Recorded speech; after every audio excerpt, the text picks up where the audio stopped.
everyone, welcome to what is capital W Wilderness. I'm so glad that you're with us today. This is the next in the League of Women Voters of Alabama's Environmental Education Series. And I'm Jean Johnston. I'm Vice President of the League of Women Voters of Alabama. Unfortunately, Kathy Jones, our president, couldn't be with us today. She double booked.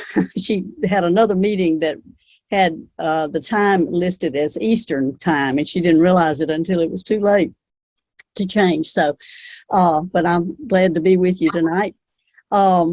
So first thing I want to do was thank Nancy Muse for putting this together tonight. Thank you, Nancy. Nancy is with the League of Women Voters of the Shoals. And thank you for inviting our excellent panelists that we have with us tonight. Nancy puts together all of our environmental education programs, and you can see those. They're recorded and they're on our YouTube channel. And when I get around to it, as my mother would say, I will drop that link in the chat if I can find it. But anyway, thank you, Nancy, for doing this. And you can look for this video. We are recording, by the way, and you can look for this video on that YouTube channel too, pretty soon. And Cindy Lowry is going to be our moderator tonight. And thank you, Cindy, for doing that. And Cindy is the president of the League of Women Voters of Greater Birmingham. And may I mention your day job? Yes, please. Cindy is also, as many of you know, probably most of you know, that she's the executive director of Alabama Rivers Alliance. So we've got a real expert here to lead us tonight. Appreciate that, Cindy, very much. And before we get started, let's do a little housekeeping. If all of you would mute your sound, we'd appreciate it, so we won't get background noise interference.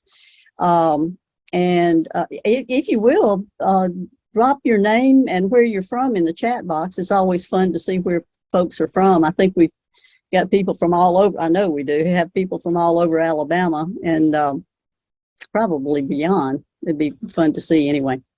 And again, we are recording.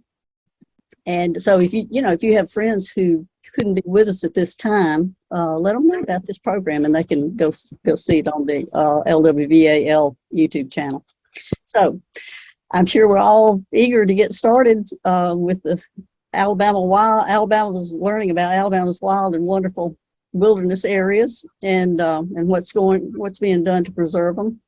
So Cindy, let me turn it over to you to introduce our panelists and get us underway. Thank you, Cindy. All right. Thank you so much, Jean. Thanks to all of you for being here. I'm excited about this topic. I think a lot of folks don't think about Alabama and wilderness in the same conversation, but we have a magnificent story when it comes to wilderness in Alabama. I won't steal their thunder. I'll let these wonderful speakers tell you that story and what they do to protect wilderness. But I'm excited to introduce Maggie Johnston, the Executive Director of Wild Alabama, and Kim Waits, and let me get the title right, the Wilderness Stewardship Coordinator for Wild Alabama. These two amazing women really encompass their work in every aspect of their lives. They don't just talk the talk, they walk the walk.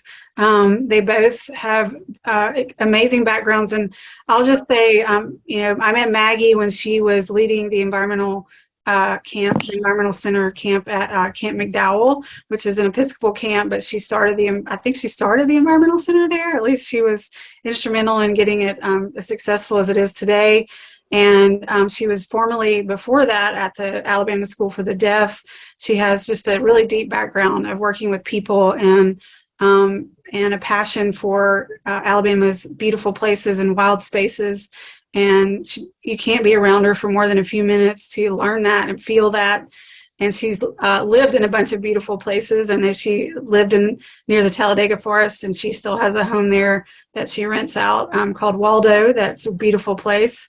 And she now lives in the Bankhead National Forest up near Camp McDowell, another beautiful place.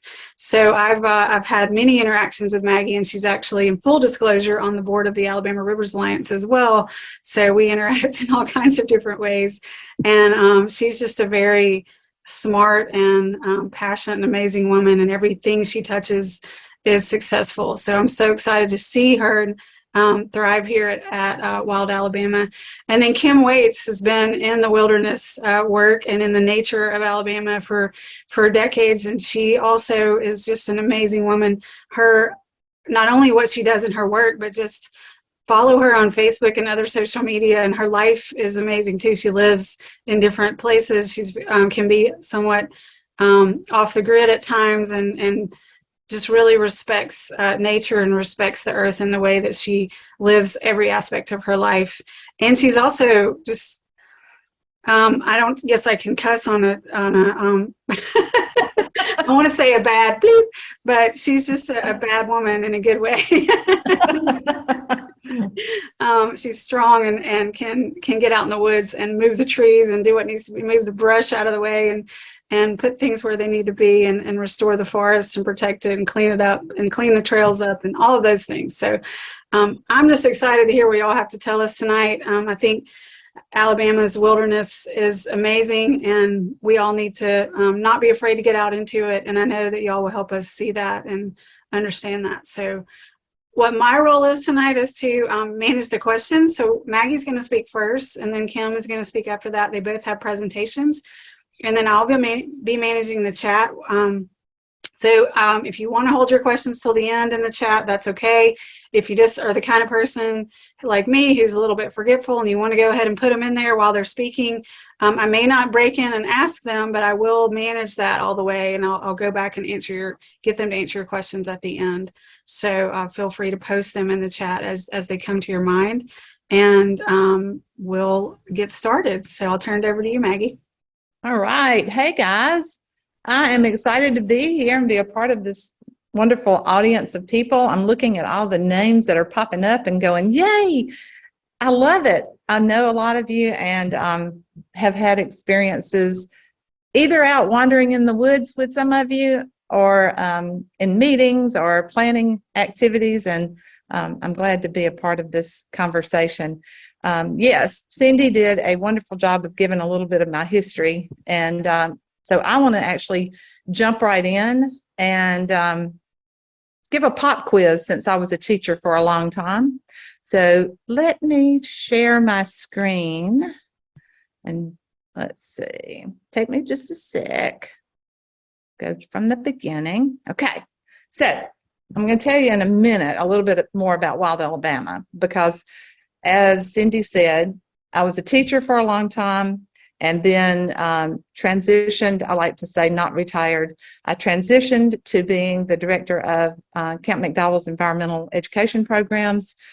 Didn't start the environmental center. My husband Mark had done that before I got here, but I did help start the McDowell Farm School, and then did start the first nature-based preschool in Alabama, Magnolia Nature School. So lots of fun stuff happening there.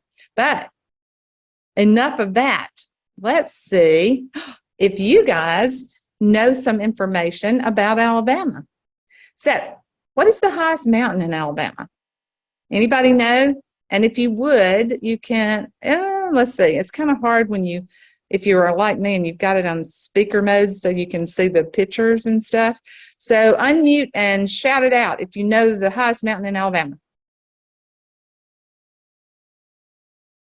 Cheehaw. Yay! Let's see if I can move it forward now. All right. I don't know why it missed one. I think I hit it too soon, but you're right. Cheehaw. All right. What was the first wilderness area in Alabama? Anyone? Sipsey? Yay, Sipsey. How many of you guys have been to that beautiful big bee branch tree? All right. Next question. What are the 3 wilderness areas in Alabama? And these are photos from each of these. Well, sort of. One is sort of from a distance looking at it. I'm going to flip on forward. There you go. The top one is Duggar Mountain Wilderness. The one at the bottom left is Cheehaw Wilderness. And then the one on the right is Sipsey Wilderness. A little more difficult. Who can name these 3 endangered species that live right here in Alabama and also very specifically in the Black Warrior watershed? Anybody know one of them? Tell you what, put it in the chat. How about flattened musk turtle? Flattened musk turtle. You got one. That's the turtle. Black warrior, what is it? River dog? What is it? You're close. Black Warrior water dog. Water dog. And the other little fishy down here. Not a gold line darter, is it? It is a darter. It is a rush darter. And that's my hand holding that little guy. It was an absolutely magical day when I got to go with some fish and wildlife people out to some property to look for this guy. All right, let's see if it'll move forward. Nope, touch. All right, there we go. Rush darter. And here's, I believe, our last pop quiz question. What is Alabama's only wild and scenic river? Anyone? The Cahaba? Not the Can the Cahaba. moderator answer? Yeah, go for it. The Sipsey. Sipsey Fork of the Black Warrior River. There is another river in Alabama called Sipsey River, and that is different. That is over around Tuscaloosa. Sipsey Fork is the one that runs through the Bankhead. So this is our mission. Wild Alabama's mission is to inspire people to enjoy, value, and protect the wild places of Alabama. Right now, we primarily work in the Bankhead National Forest and the Talladega National Forest. We do everything from guided hikes to educational events. Tomorrow, we're working in partnership with Oakville Mounds to do an educational event there. But then we also do stewardship, like Kim's job, and we have several others who do stewardship as well. Get out and take volunteers into the wild places on the trails to clear them and maintain the trails. We have around 200 miles of trails that we help to maintain and keep in those 2 national forests. And a quick overview of our history. We started, sorry, my alarm went off because it's time for me to close up the chickens when it gets dark. Real life, okay? Real life happens. See, I told y'all she walks the walk. I do. I have to have my chickens. So in 1991, our organization started as the Bankhead Monitor.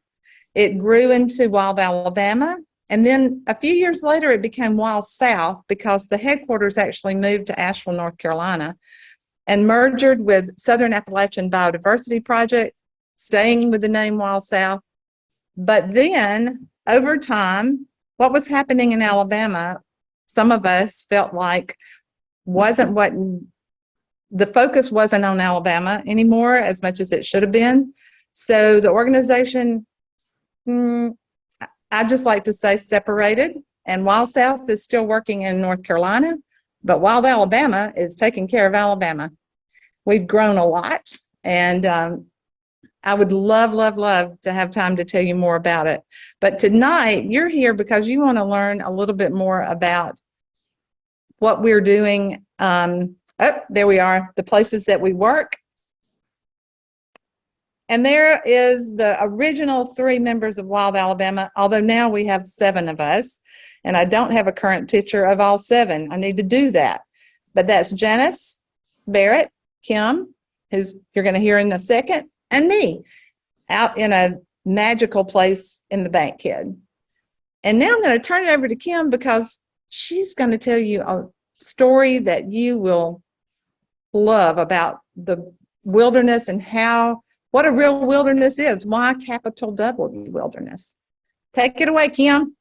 All righty. Let me get my little screen share thing going here. All right. I hope everybody's doing good tonight. Thanks for the wonderful introduction, and Maggie did a great job introducing Wild Alabama. So yeah, the moment you've all been waiting for. We are going to talk about what is capital W wilderness. So like we had said, my name is Kim Waits. I'm the Wilderness Stewardship Coordinator for Wild Alabama, and I've been with the organization since 2009. I started as a volunteer, and I came on as a staff member in 2014 as the volunteer coordinator. My position has grown to include guiding and coordinating stewardship efforts within all 3 capital W wilderness areas in Alabama: Sipsey, Cheaha, and Duggar. So basically the mission of this presentation is to differentiate between what people know informally as wilderness and capital W wilderness, referring to lands that are protected by the National Wilderness Preservation System. Wilderness to some is the rugged woods on the back 40 or the small patch of green space in an urban landscape. But tonight we're going to talk about capital W wilderness, federally protected lands in the National Wilderness Preservation System established by the Wilderness Act of 1964. So one thing I want to note as we move through my presentation is you'll hear me kind of going back and forth between reading my notes and improvising. It's mainly because I'm so passionate about this subject that I can get on tangents and bunny trails, and Maggie knows this, so I try to keep myself on point by reading notes and then keep the improvisation to a minimum. So my apologies if I sound a little canned, but it's so we can move through this presentation in a timely manner. So, all righty. So what we're going to do here is we're going to sit in silence as we view some astounding images from wilderness areas in Alabama. And the majority of these photos were gracefully donated for use by Charles Seafried and Tony Barber.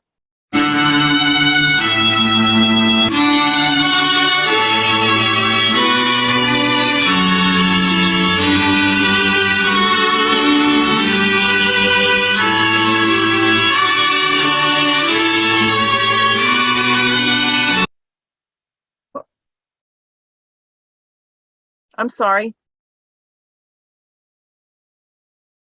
Are y'all still hearing the presentation?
Wow.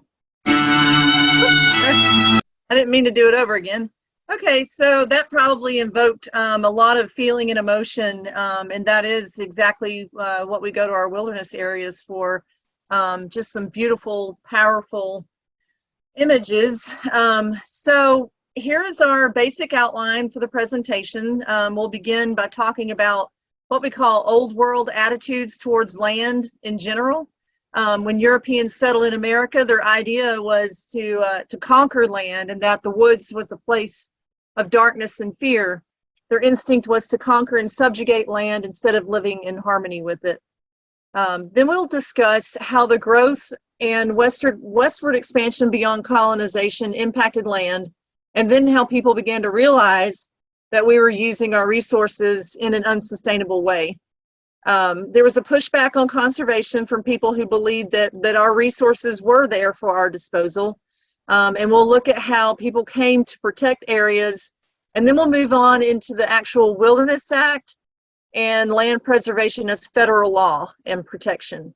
Then we'll bring it home locally and discuss wilderness areas in Alabama and how they came into being and what our threats in future are for our wilderness areas. We'll conclude by discussing how you can get involved as a citizen in advocating for new federally designated wilderness areas. Oh, and one thing I wanted to mention, if you have any questions, jot some down. We'll have a Q&A at the end. So just kind of keep some running notes for yourself, and we will get to those at the end. So starting with old world attitudes, basically, as I mentioned, wilderness was kind of this place to be tamed or conquered. It was kind of alien to man and humans. They didn't understand it. They had this instinct that they had to overcome it or tame it or subjugate it, if you will. It was an insecure and uncomfortable environment. And we can't talk about this without talking about its effect on indigenous peoples. There was displacement, disease, war, theft, broken treaties, and forced subjugation. One of my favorite quotes from a book written by a wilderness scholar named Roderick Nash, in regard to old world attitudes, he wrote a book entitled Wilderness in the American Mind. He says, wilderness was something to be tamed or conquered, instinctively understood as something alien to man, and an insecure and uncomfortable environment against which civilization waged an unceasing struggle.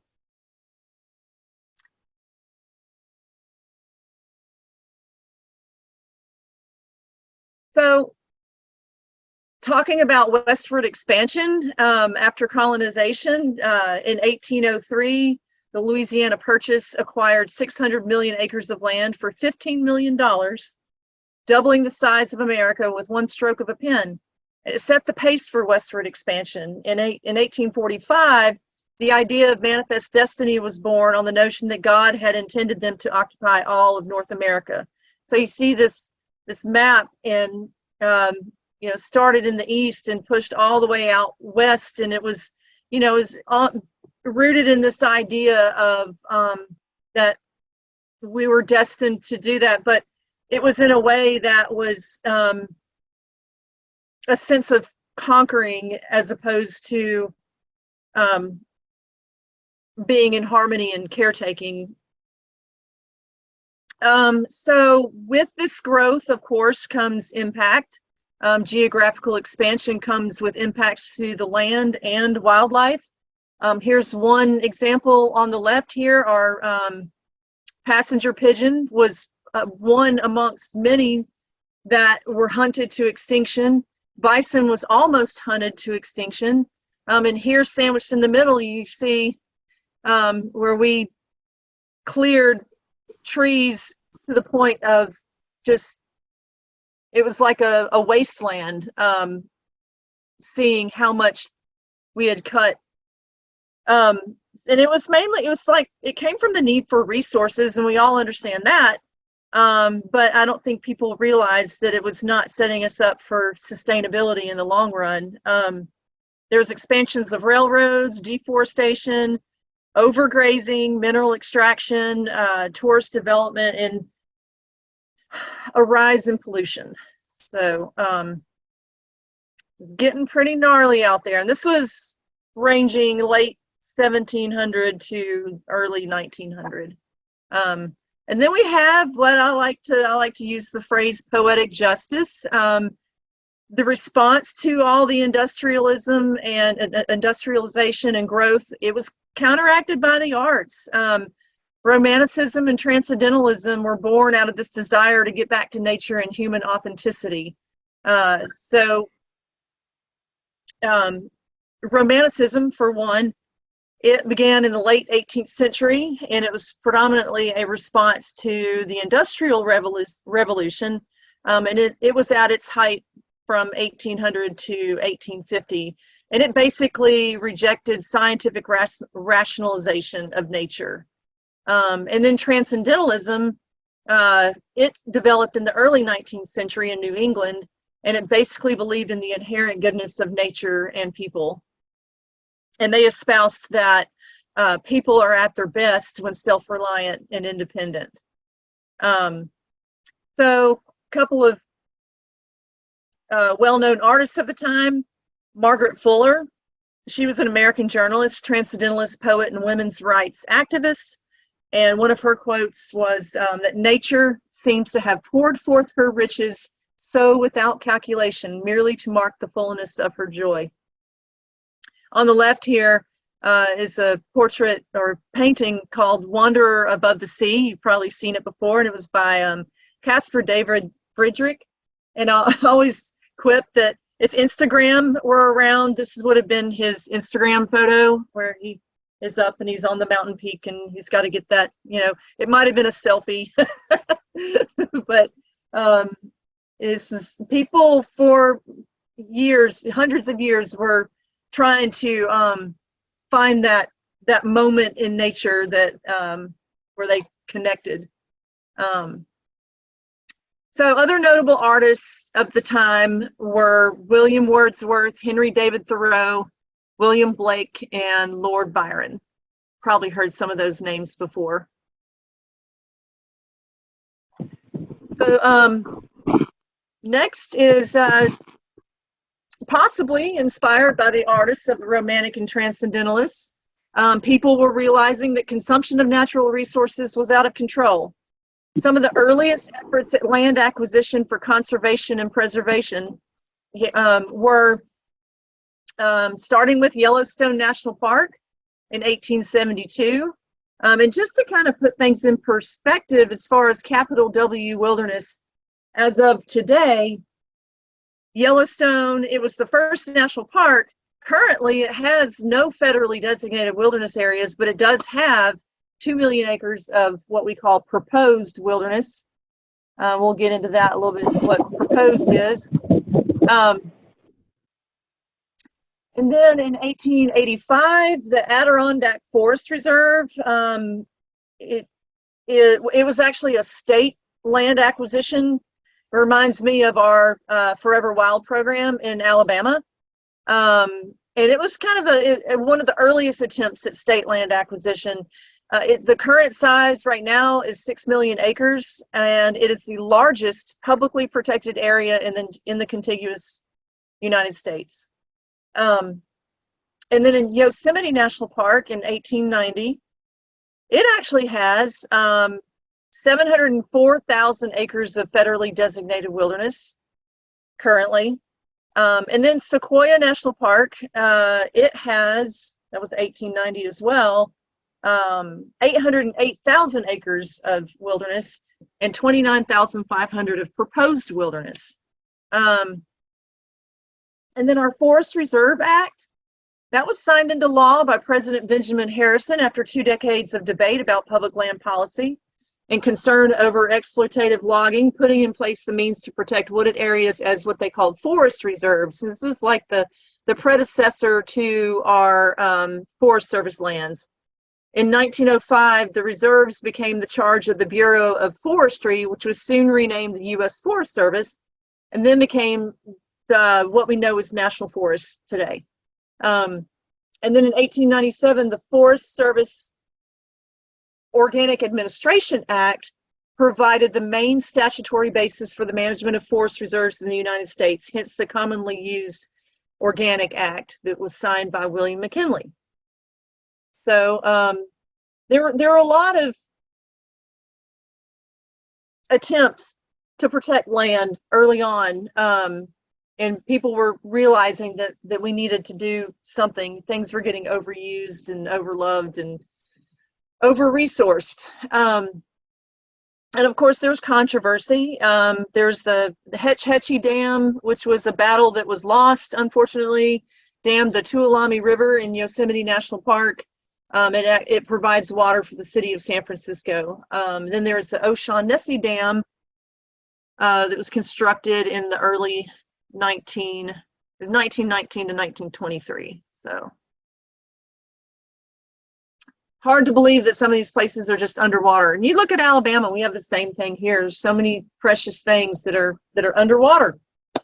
So let's move on to talking about federally designated wilderness. And it really is essentially the highest level of protection for federal lands.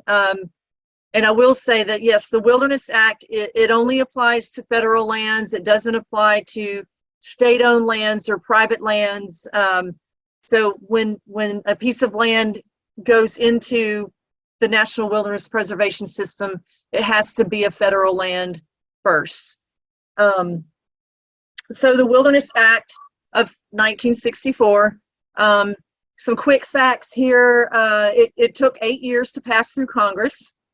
There were 18 public hearings that generated over 6,000 pages of testimony. 66 rewrites of the bill. It was passed and signed into law on September 3rd, 1964. So in a few years, we're going to have our 60th anniversary. I'm so excited. And the primary author was a gentleman named Howard Zahniser. Unfortunately, Howard Zahniser passed away before the act was signed, so he didn't necessarily get to see his efforts come to fruition. But his wife is pictured in the photo.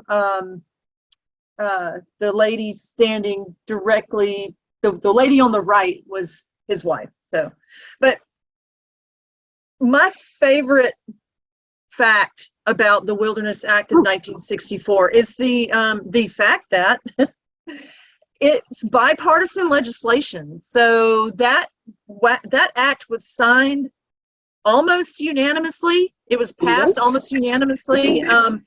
There was one dissenting vote. I can't remember the gentleman's name. He was a Democrat in Texas. And I honestly don't know why he didn't sign. Maybe he was just a true purist. I don't know. But it's common ground to me. It is something that people from both sides supported the idea. We recognized that we needed to protect lands. And to me, now when we get our volunteers together, I see people working together that come from all walks of life, that voted on for different things and have so many different political standpoints, but this is something that brings everybody together. And that's one of my favorite aspects of wilderness in general. So who administers wilderness? And notice we use the term administer as opposed to manage, because management implies a great deal of human action taking place on a piece of land. So administer is more of a passive term, meaning that we are ensuring that the mandate of the Wilderness Act is upheld, which the mandate is to preserve wilderness character. Currently, the federally designated wilderness is managed by 4 different land management agencies, all being federal agencies. There's the Bureau of Land Management. They manage 200 and, well, let me start with this. So there are 803 wilderness areas in the United States that are protected under the Wilderness Act of 1964. So how that breaks down through those land managing agencies is that there are 260 that are managed by the Bureau of Land Management. 71 are managed by the U.S. Fish and Wildlife Service. The Forest Service manages 448. and then the National Park Service manages 61. So if you think of the math, though, I'm sure you guys all got your calculator out and oh wait, that doesn't add up to 803. It actually adds up to more than that because some agencies share a wilderness, so some of these are counted twice. Like for example, if that land lays over National Park Service territory and Forest Service, then they might be co-managed by those two managing agencies. So, here's a quote from Gifford Pinchot, who was the first forester on the for the United States Forest Service. Conservation is the foresighted, foresighted utilization, preservation, and/or renewal of forests, waters, lands, and minerals for the greatest good of the greatest number for the longest time. Are we living up to that, I hope? So let's take a look at the Wilderness Act itself. It's wonderful, flowery language. It's if you ever get a chance to download the entire act, we're not going to go through the whole thing. We're basically going to cherry pick some things that talk about how we manage wilderness or lack thereof, really. So in Section 2A of the Wilderness Act, it states that, and this is the overarching mandate. In order to assure that an increasing population, accompanied by expanding settlement and growing mechanization, does not occupy and modify all areas within the United States and its possessions, leaving no lands designated for preservation and protection in their natural condition. It is hereby declared to be the policy of the Congress to secure for the American people of present and future generations the benefits of an enduring resource of wilderness. So what in Section 2C, it breaks down what we call, we try not to say characteristics, but the qualities of wilderness character, because they all interplay together. In Section 2C, we have the definition: a wilderness is in contrast with those areas where man and his works dominate the landscape, is hereby recognized as an area where the earth and its community of life are untrammeled by man, where man himself is a visitor who does not remain. So what does untrammeled mean? It's essentially unhindered and free from modern human control or manipulation. And here's a little fun fact, because we always have to point out the woman behind the thought sometimes that doesn't get the recognition. The word untrammeled was suggested to Howard Zahniser, that principal author of the Wilderness Act, by Polly Dyer, who was an environmental activist and championed the Olympic National Park. So what are considered acts of trammeling? Any action taken by humans within the boundary of a wilderness area, even if it is removing invasive plants, depending on scale of action, to protect the natural quality of wilderness. So also in Section 2C, an area of undeveloped federal land retaining its primeval character and influence without permanent improvements or human habitation. So basically, undeveloped means without structures and the use of motors or mechanical transport that increase human ability to occupy or modify the environment. Meaning no roads, no hardened campsites. When we say hardened campsites, that means we're not going to see a campsite with a picnic table and a trash can and a hook to hang your food.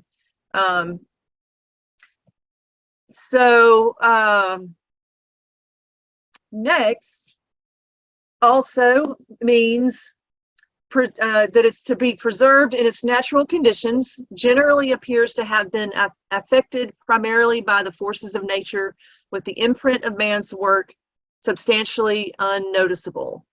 So substantially free from the effects of modern civilization. in its natural state. So this it speaks to the plants, animals, air, and water in its pre-colonial state. If we can press the rewind button back to pre-colonial and think about no invasive species, what plants and animals lived there, what was the air quality then, what was the water quality before human impact. So, imagine a wilderness of mature growth forests, no invasive species, all ecosystems are intact. We basically would have to look back to the days before Europeans settled in America. That is essentially the goal that we're trying to achieve with our wilderness areas. So, also, wilderness has outstanding opportunities for solitude or a primitive and unconfined type of recreation. And then last but not least, wilderness may also contain, sometimes not, ecological, geological, or other features of scientific, educational, scenic, or historical value. So this speaks to everything from indigenous peoples to threatened and or endangered species, historic structures, etc. And the pictures we see here on the right is that cheeky little black warrior water dog. And on the left is a mortar stone with three what they call grinding stones for Native Americans. So we like to think of wilderness character as kind of like the parts of a violin. That's the analogy I usually use. If you take one part off of it, then it just doesn't function the way that we would like for it to. It would be very dissonant or discordant. It wouldn't work. So those are your qualities of wilderness character broken down: untrammeled, undeveloped, natural, solitude or primitive or unconfined recreation, and other features of value. These are the things that the Wilderness Act is, by law, we are supposed to be protecting these qualities. Yeah. So, moving on into Section 4C of the Wilderness Act. This is super important because this is something that it can be a challenge, especially in management of wilderness and in education. It has prohibited uses, the use of temporary roads, use of motorized vehicles, motorized equipment, motorboats, landing of aircraft, mechanical transport, structures, installations, commercial enterprise, or even permanent roads. So it's kind of broken down here. You see on the upper right, there's a gentleman using a chainsaw to do trail maintenance, which is not, we can't do that. But then you see on the next to that, the people with the helmets on, they're using a crosscut saw. We use traditional tools in a wilderness area. And that can be everything from the crosscut saw, manual tools, an axe, just as long as it's not battery powered or takes gas or anything like that. Bottom left, you see a cooler on wheels.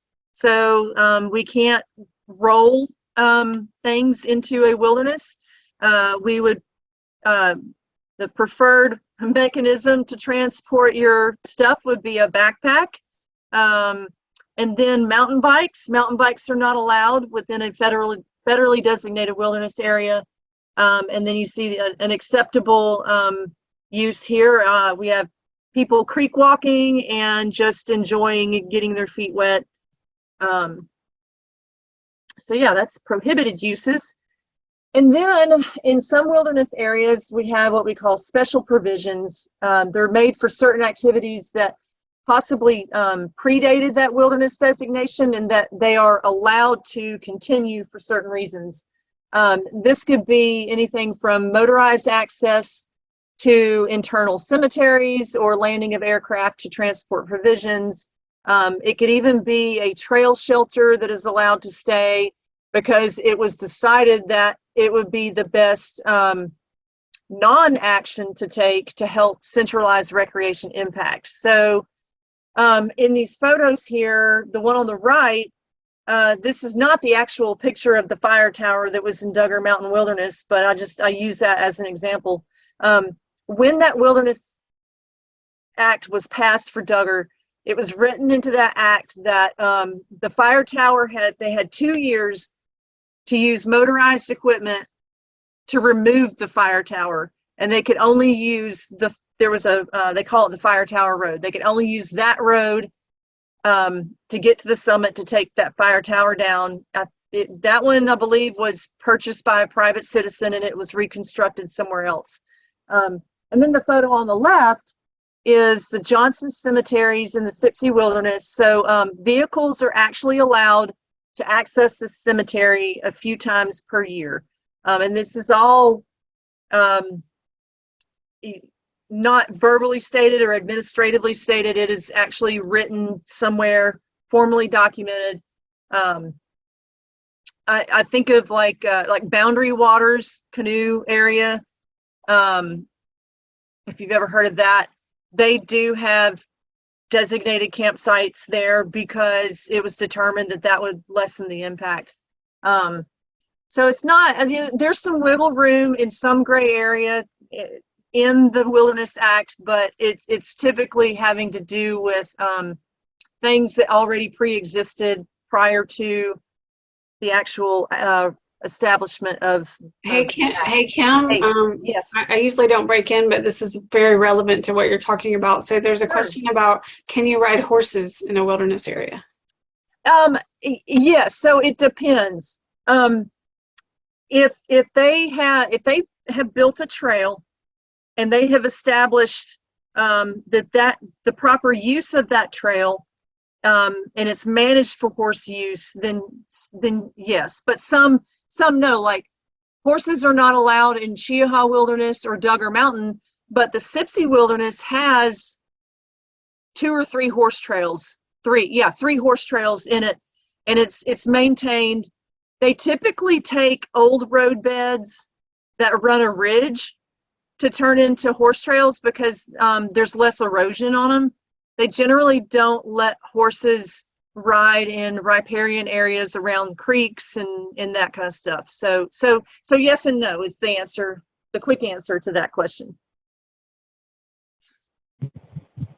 Just to add on to what Cindy asked, and I just wanted to say, are pack mules or pack animals allowed on work projects? I know you mentioned a backpack, but I wondered about that as well. Yes, again, in certain circumstances, you see a lot of that out west, where a lot of and it's a great little segue into Eastern Wilderness because out west, when the Wilderness Act was passed in 1964, most of those wilderness areas were way out west, and some of the access to the boundary of the wilderness was sometimes a 20 to 30 mile hike. So they would use pack mules to transport trail tools and provisions to the backcountry. You don't see that as much in the east, on the east side of the 141st meridian. So yeah, great segue into the Eastern Wilderness Act. So the Wilderness Act of 1964, it established the National Wilderness Preservation System, and then over the years, it didn't just all happen at once, and there was a whole bunch of land that was established. So there were continuous acts for different places after that. I'm kind of jumping around. I'm going to refocus myself here. So we can't really talk about Alabama's federally designated wilderness areas without discussing the Eastern Wilderness Act that was passed in 1975, and its history and how it got established. So basically, when the Wilderness Act of 1964 was passed, both the Forest Service and Congress agreed that eastern areas could qualify as wilderness. However, 6 years later, the Forest Service began to oppose proposals for wilderness areas in West Virginia because because they were pre-existing logging roads, and what they called the purity doctrine was born of this rejection. They were basically saying, well, that can't be wilderness because there are roads and there's second growth forests and it's not a pristine piece of land. We can't put that in the Wilderness Act. But Senators Henry Jackson and Frank Church, you might have heard of Frank Church Wilderness, or of no return or something. It's something like that. It's out west. They denounced the purity doctrine. They counteracted that by saying that there were actually 3 wilderness areas established in the East in 1964. They were overlooking this tiny little fact that Linville Gorge and Shining Rock, and there was another third one, Gulf something. And all of them had roads, and they all had second growth forests. So these senators were like, that your argument for purity does not stand because there are already pieces of land in the National Wilderness Preservation System that are not pristine. So there was a lot of contention around that, and this is kind of where the Alabama Conservancy got involved with the Eastern Wilderness Act.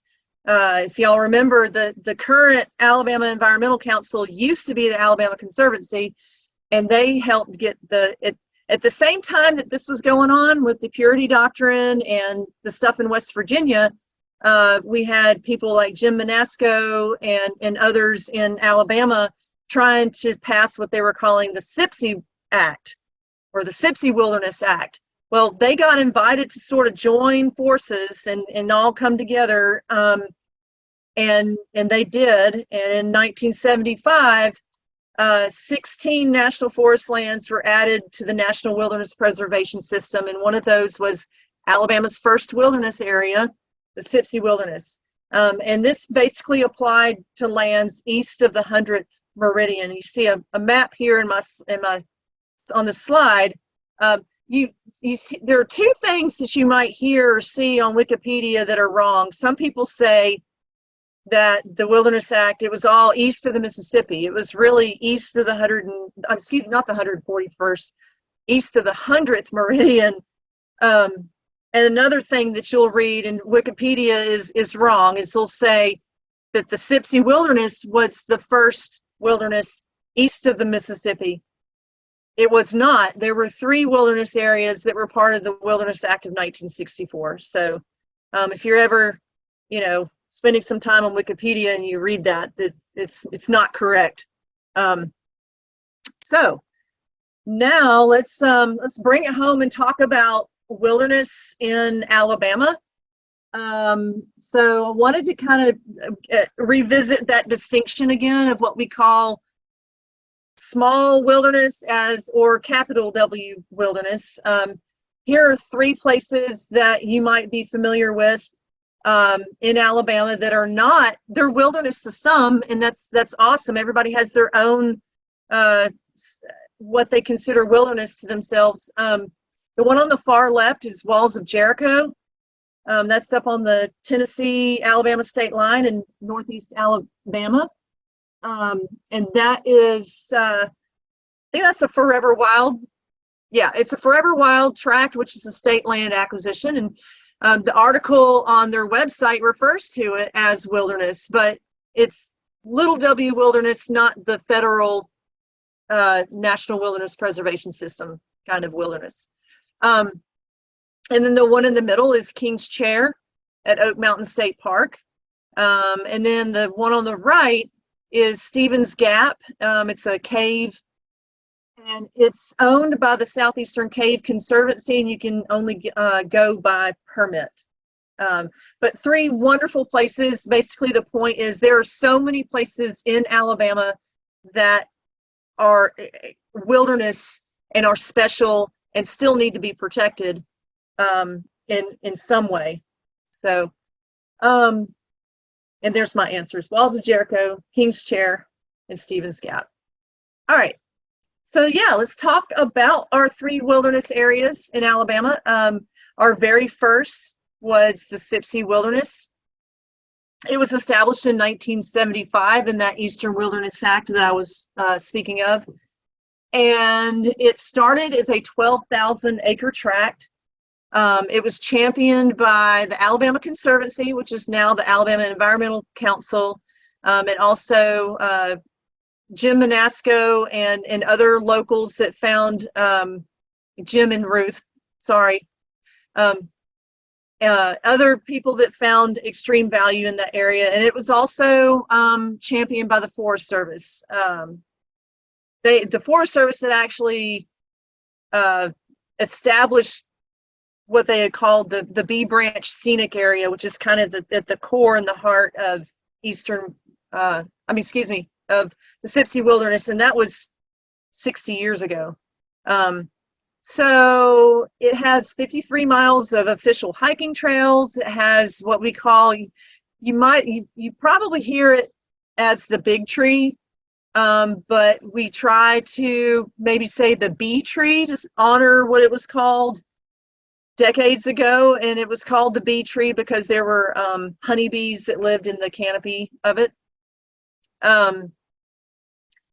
It also has Shiprock and Needles Eye, Fat Man Squeeze, Fall Creek Falls, Parker Falls, and Kinloch Falls. There are so many iconic places in this wilderness area. In 1988, the Wild and Scenic Rivers in Alabama Addition Act was passed. It not only established Alabama's only wild and scenic river, the Sipsey Fork, but it also expanded the Sipsey Wilderness to double its size to its current size, which is like right at 26,000 acres. It's a big wilderness for eastern wilderness. So Mary Burks was the president of the Alabama Conservancy at the time, and she really was a true champion of this wilderness designation. She was inducted into the Alabama Women's Hall of Fame in 2010, and she is the photo on the right. Just very, very elegant woman, I think. So that was the Sipsey Wilderness. And then the Cheaha Wilderness. This one was established in 1983. And it was just a wilderness act or specific to just the Cheaha Wilderness. There's nothing else. Sometimes acts are passed and they'll lump, like the Eastern Wilderness Act, they'll lump a lot of things together and have like the Eastern Wilderness Act that had 16 new wilderness areas. But Cheaha had an act all by itself. And there were small additions were made in that 1988 Alabama additions in Wild and Scenic Rivers Act. It was mainly championed by the Sierra Club, and it has 26 miles of hiking trails, of which 9.6 of those 9.6 miles of that is part of the Pinhoti National Recreation Trail. So the fight for Cheaha Wilderness, it basically began with the pushback on a scenic road that would have obliterated the Odom Scout Trail that ran the ridge from High Falls to Cheaha State Park. The Odom Scout Trail used to run all the way to Cheaha State Park from its southern terminus at what we call High Falls. But it was eventually modified and now has part of the Pinhoti. Its current length is 4 miles and runs along Cedar Mountain. So some of the champions of this wilderness effort was, like I said, the Sierra Club, but also a gentleman named Mike Leonard, but he was part of the Sierra Club. So yeah, that is Cheaha. Trying to think of what other fun facts. It's like south of Cheaha State Park. And one of the interesting management issues that they get into sometimes is people will be in State Park and they literally, the boundary touches the federally designated wilderness area. So some people that don't know what it is or don't know the difference might end up hiking from state park to wilderness and have some expectations that might end up getting them lost because there are no blazes and stuff like that in the wilderness. So, all right, last but not least, we have the Duggar Mountain Wilderness. Again, this is one that had an act all in itself in 1999. It was established with 9,000 acres and was championed by the Alabama Conservancy. And if you have the pleasure of knowing Bruce and Francine Hutchinson and Pete Conroy, they were kind of this trifecta of getting this place protected. It has a very interesting history. I don't want to go down the rabbit hole with that, but it goes all the way back to a Civil War veteran whose last name was Duggar, who wanted to manage the place as a wildlife preserve. And then fast forward into the 20th century, it came to be in the National Wilderness Preservation System. It has 8 miles of the Pinhoti National Recreation Trail. That's the only official trail, but there are some beautiful areas there. There's an area called Jones Branch, and there's a fire tower road that has some amazing views off to the north and south. Highly recommend it. It's a great hike. It's more of a challenging hike. It's got a lot of elevation gain, whichever way you go from. So yeah, those are our 3 federally designated wilderness areas in Alabama: Sipsey, Cheaha, and Duggar Mountain. So just so y'all, we are slide 26 of 34 slides. So we're more than halfway done with the presentation. Thank you so much for listening. I just kind of wanted to mark that for anybody that's kind of wondering, oh my God, how long is she going to run her mouth about wilderness? So we're getting there. So what are our threats to Alabama's wilderness areas? Could be bad timber cutting practices. Now they don't generally allow, clear cutting in the wilderness, but in those areas that might qualify for wilderness or that we want to be wilderness might be vulnerable to scenes like this. That is literally, somebody sent me that from the Pinhoti Trail. Somebody was hiking the Pinhoti Trail and took this picture. That you could just be hiking along and then just see that. And that would be a real bummer for me. So the photo in the middle is runoff from development. That's the Cahaba River. So that's sedimentation and runoff. Yeah, so development can threaten wilderness.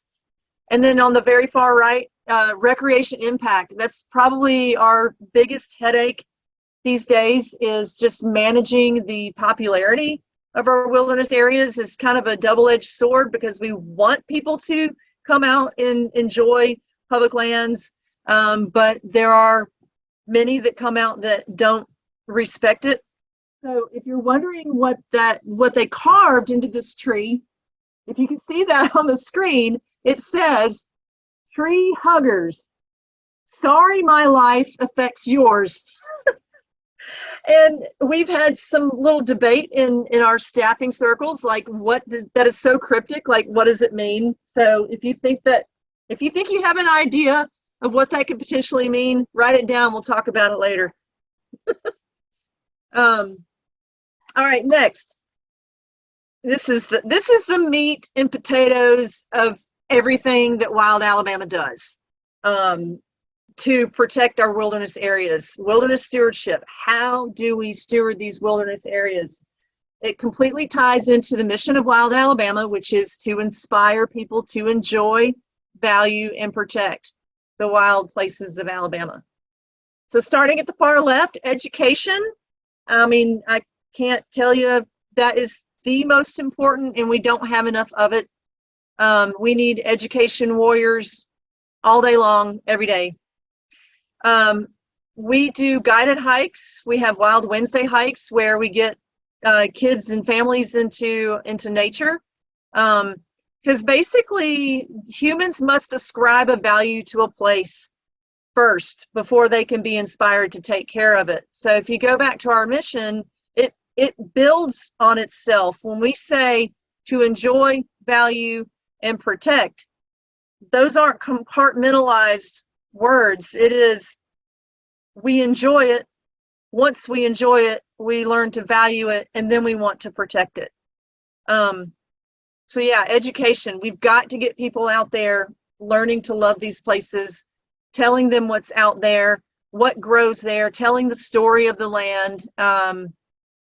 Always just get as many guidebooks as you can. Download bird apps and plant apps, and you have to know all the funny little quirky common names of plants. It's just a great thing. So how else do we steward wilderness? Trail maintenance is a form of stewardship. Making sure that our trails are sustainable, safe, and clear so that hikers can minimize their impact on the land. So if you've ever seen some of our eroded trails because of footprints, if we don't go in and mitigate creek crossings, or if we don't go clear a trail obstruction and people are hiking off trail to try to get around a blowdown, that is not only unsafe, but it's impact on the resource. So we have to keep trails maintained. And then we have what we call wilderness stewardship performance. It's a little bit more in our geeky, it's what I love to do because I like data and I like tangible results. I like to see things in a quantitative way sometimes. So it's projects such as campsite inventories or non-native species inventories. Believe it or not, we can monitor opportunity for solitude by counting how many people go in and out of the woods, and how many hikers and campers we encounter. All of that helps provide data that will inform management decisions. So once we can see it on paper, and if you've ever dealt with the Forest Service or some of the land managing agencies, you can't just walk in there and say, hey, this is a problem, we need to do something about it, because they're not going to do anything unless you have data. And that's the way the Forest Service works. Like, you have to see it on paper and give that to them. It's kind of like walking into an investor with a business plan. You can tell the story of what kind of business you want to run, but unless you have it on paper with numbers, they're going to look at you like, sorry. So last but not least, and this is what I've been working on for the last 6 months or so. It's called wilderness character monitoring, and it's a long-term tracking of wilderness character as a whole. I've been writing flowery narratives about our wilderness areas in Alabama, and then I've been writing what we call baseline assessments, where we take a lot of the data from our wilderness stewardship performance, and then it's pulled into kind of a trackable framework of, okay, well, we're going to look at this campsite inventory, and then we're going to do it again in 5 years, and then we're going to look at the results, and then we're going to plan how we're going to mitigate some of the stuff that we're seeing on paper. So this is kind of like our 4 cornerstones, I guess you could say, of how we steward our wilderness areas. Next, okay, well, why? Why do we even care? Our benefits of wilderness, so much. Human connection. You see on the very far left, there's a group of women where I taught a Leave No Trace trainer course last winter. On the bottom, I caught this photo of a man and his son. They were on a backpacking trip and they were leaving for the weekend, and just a very powerful image of a father and son family, going into the wilderness to spend time together. And then habitat. Wilderness provides that pristine habitat for our black warrior water dog, or the flower on the bottom is Virginia bluebells, a beautiful spring ephemeral. And then on the right there, wonder and solitude. So you see the young lady with the big leaf magnolia, and she's just got the rosiest cheeks ever, and she just looks like so happy and content to be in the woods. And then the bottom photo is somebody by themselves. Well, there was a camera behind them. and they're walking through the woods, but you get the idea. It's just so people can be alone and have that opportunity to decompress and get away from everything. All right, next. So what is our future of wilderness in Alabama? In 2003, the Wilderness Society published a report entitled Alabama's Mountain Treasures, which identified lands in Alabama's national forests that have potential for land classifications such as viewsheds, scenic areas, cultural and historic areas, wild and scenic rivers, and then the highest level of protection, wilderness. There are many areas considered to be proposed for wilderness. For example, in the Bankhead National Forest, the Brushy Fork watershed was a potential wilderness area, and then there was an addition to the Sipsey Wilderness that had been identified. And then in the Talladega National Forest, there are proposed wilderness areas, Okie, Blue, and Rebecca Mountains, with a few additions to the existing Chihuahua Wilderness. These were identified, mapped, proposed, but currently, as of today, they were never, nothing ever came of it. So quickly, we'll run through these. Okie Mountain over in Talladega, it has 6,000 acres. It's a viewshed for the Pinhoti and Chief Ladiga trails. It's a watershed for South Terrapin Creek, and it also has the Pinhoti Trail Section 12. But there are two little considerations there. There's a shelter. There are two trail shelters in there that would have to be considered, and it might be that they would choose to leave them in there to centralize recreation impact. And then we have Blue Mountain. That is very close to Chihuahua State Park. It's 4,800 acres. It has a section of the Pinhoti Trail. It's the headwaters of Hillaby Creek, which is the public water supply downstream.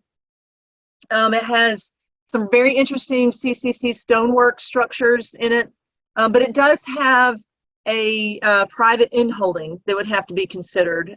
So sometimes that can be a little iffy with the private owner not wanting to relinquish. How does that work? How do they build a road that's cherry stemmed? It's just, that can get kind of weird. So, and then last, Rebecca Mountain. It has 9,000 acres.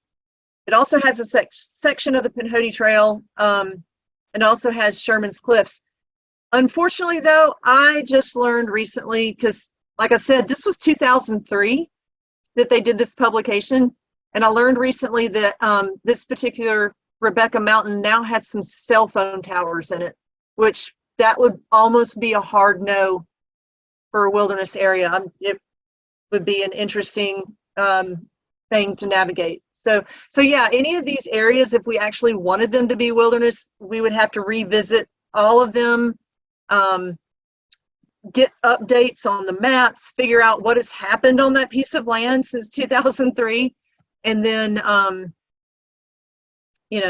it may not even be wilderness quality anymore. So, all right, slide 33 of 34, we're almost done. How do we appeal for more wilderness areas in Alabama? How does that even work? So the Forest Service, or even any of the land managing agencies that manage wilderness areas, all they can do is recommend something for wilderness, but they can't advocate for it. They can't lobby. They can't, because they're a government agency. They may be able to suggest it, but it's really left up to the people.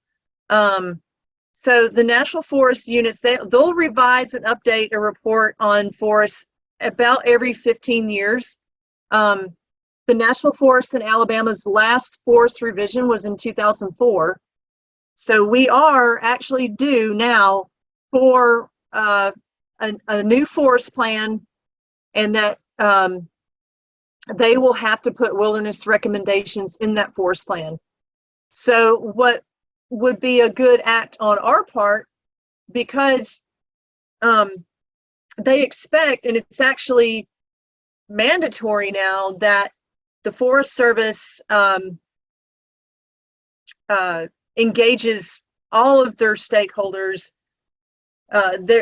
They invite people like us to be a part of the process. So used to, they would write the forest plan and then open it up for commenting where the public could comment on it. But now they want the general public to be involved from the very beginning. So since Alabama is due for a National Forest revision plan, we can email, and I've put it up here, email Ken Arney and Cherie Hamilton, and just basically say, hey, please add me to the mailing list for the forthcoming forest planning session or forest planning initiative. Or you can put them a postcard and mail it to them in Montgomery. So if you all, I'll keep the screen up for a little bit if you want to jot that down.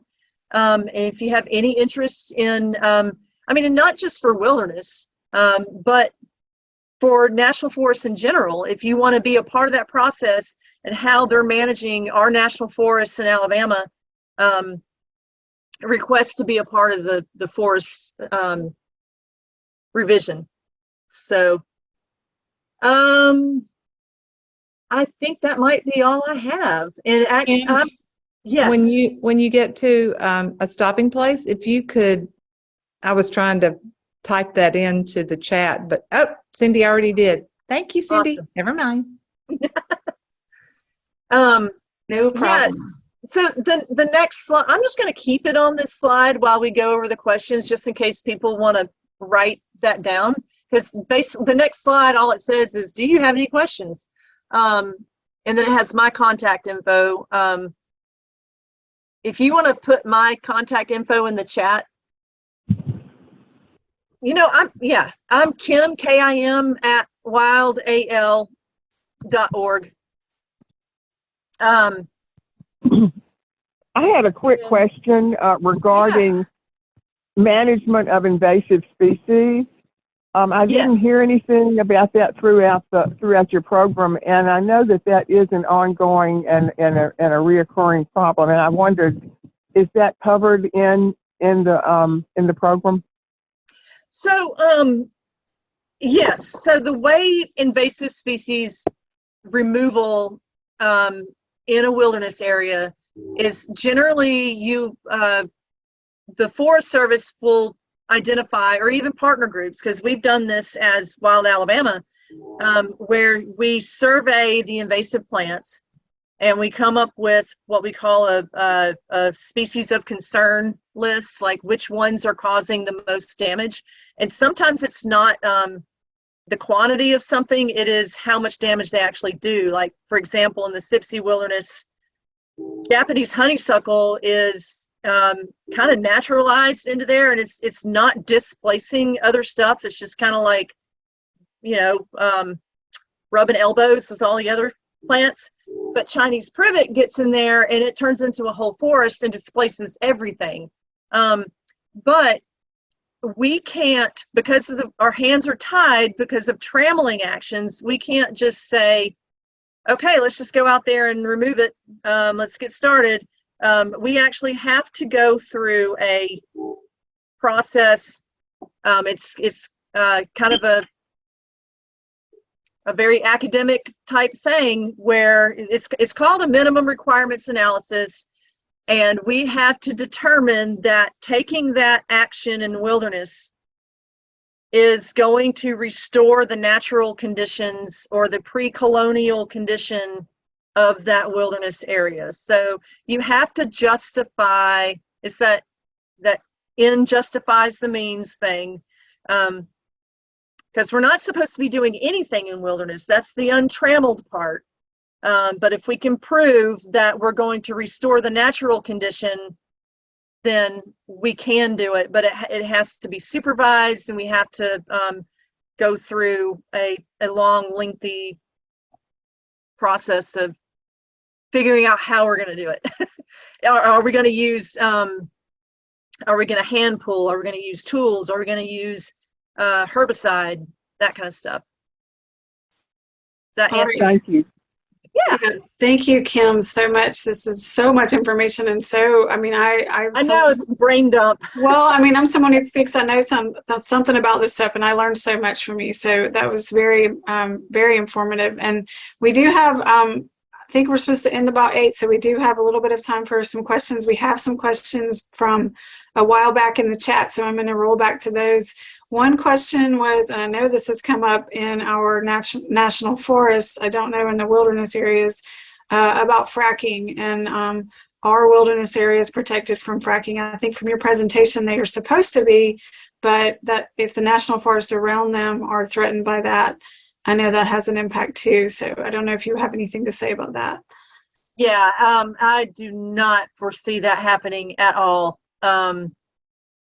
It's just, yeah, it's not. And I'm not sure exactly like how to explain everything, but it's just, it's not, I've never even heard of it like. You mean happening within the here. wilderness area, right? Yeah, yeah. Mm-hmm. I know there was something several years ago where they were talking about it in the Talladega National Forest And the bankhead. and the Bankhead. But so the wilderness parts of that are protected enough that that would not be a problem there. And Right. we all fought that back anyway, so it's all good. And that is why we need more wilderness areas, because it locks that up, you know, like something that extreme.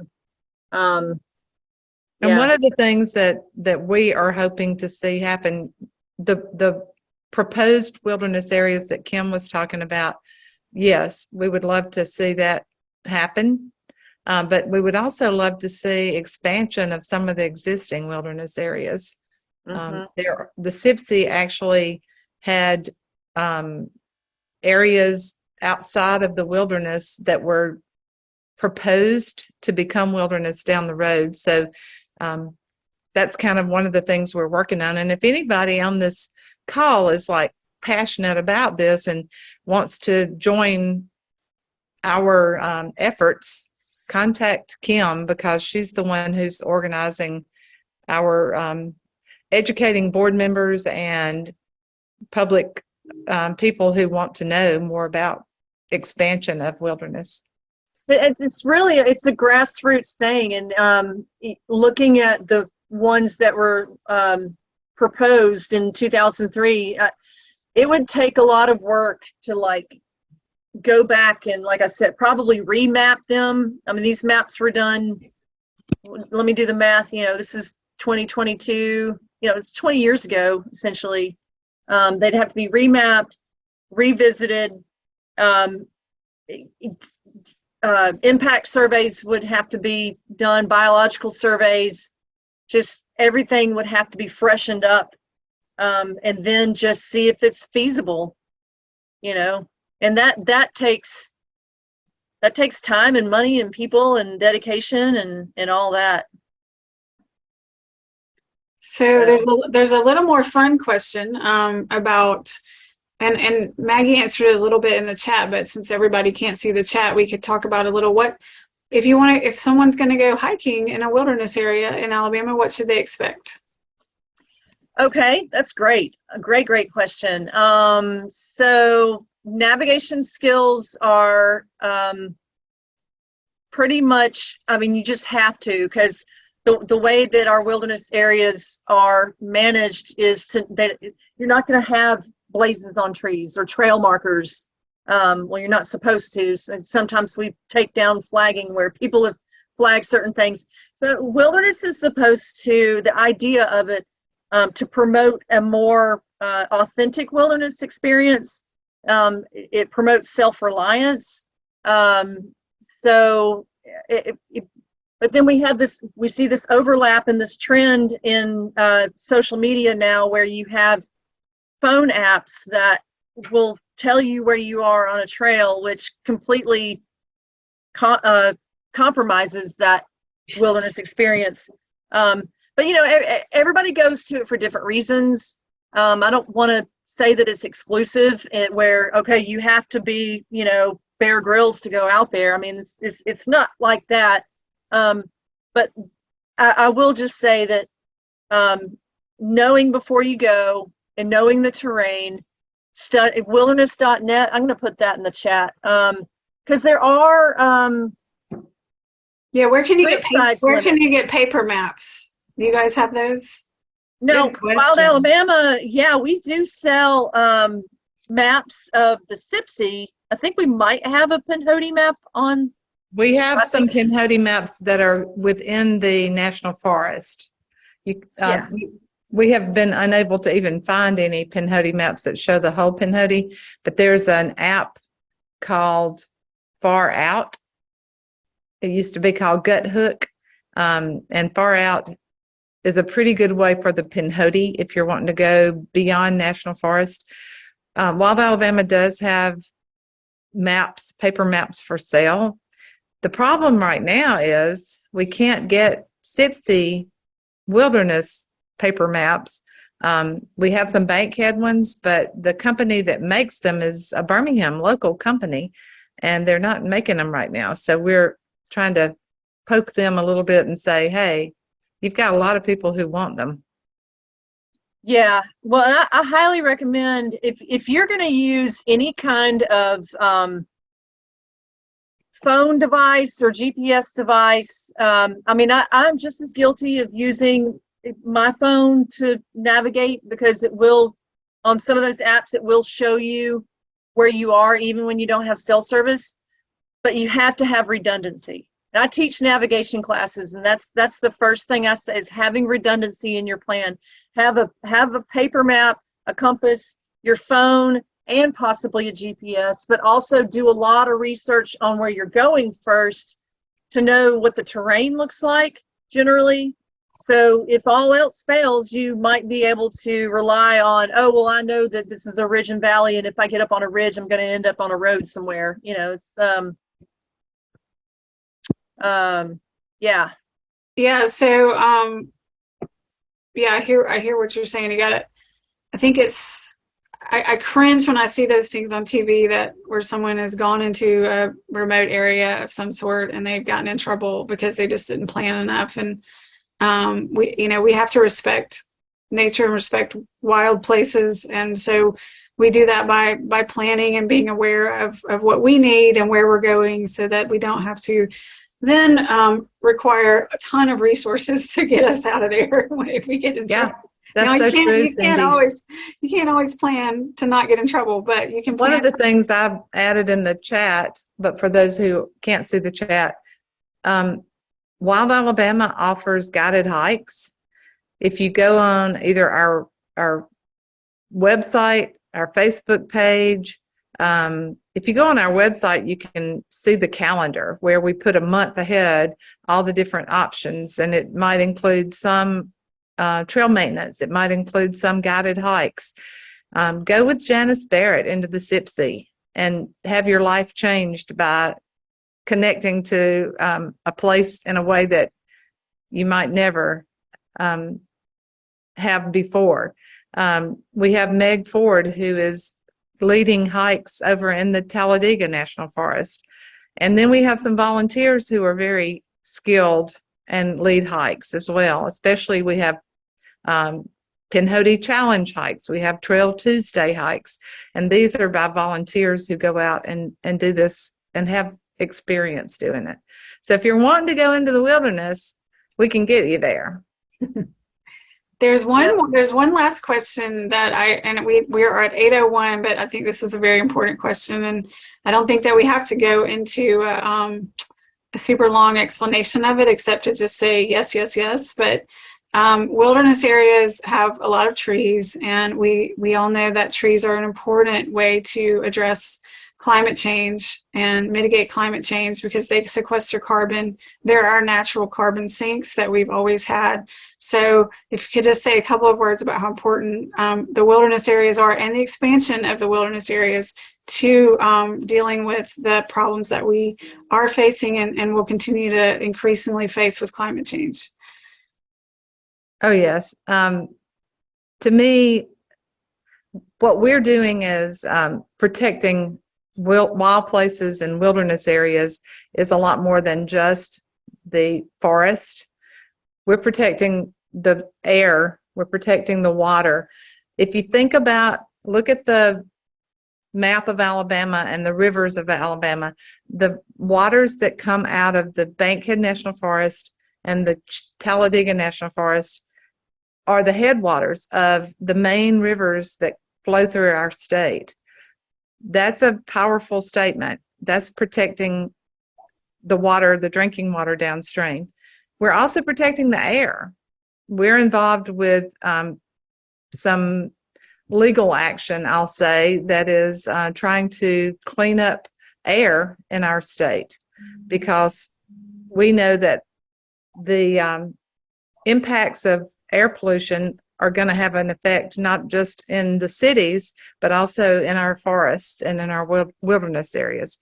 And so, to me, what we're doing as a part of protecting wild places and wilderness areas is also helping to prevent even more climate change. Environmental education is, I say it often, is the key to changing so much. The more people learn about, like Kim teaching about wilderness areas, about us taking people out to be connected to these wild places, that's changing the hearts and minds of a lot of people who can vote differently, who can look at politics in a different way because they care about protecting those areas. Thank you so much. I think that's a great note for us to close on. To connect it back to our vote at League of Women Voters, our democracy is a fundamental piece of protecting our environment and protecting many of the other issues that we support and advocate around in Alabama. So we're so grateful to have this conversation about wilderness and to know more about how these areas come about and how we can get involved in helping protect and expand our wilderness areas. And so please continue to follow the environmental education series of the League of Women Voters of Alabama on our website, LWVAL.org. And we also have a candidate forum for the Secretary of State, speaking of protecting democracy, candidates, which will be coming up on October 11th. And you can also find that and register for that on our website. And you can get candidate info at vote411.org. So there's lots of ways to get involved with both the League of Women Voters and Wild Alabama, and we hope you'll do that. Thanks everybody for joining us. I hope you'll have a great evening. Get out and enjoy this wonderful weather. It's the perfect time to go hiking. I'll be out in the morning. Kim.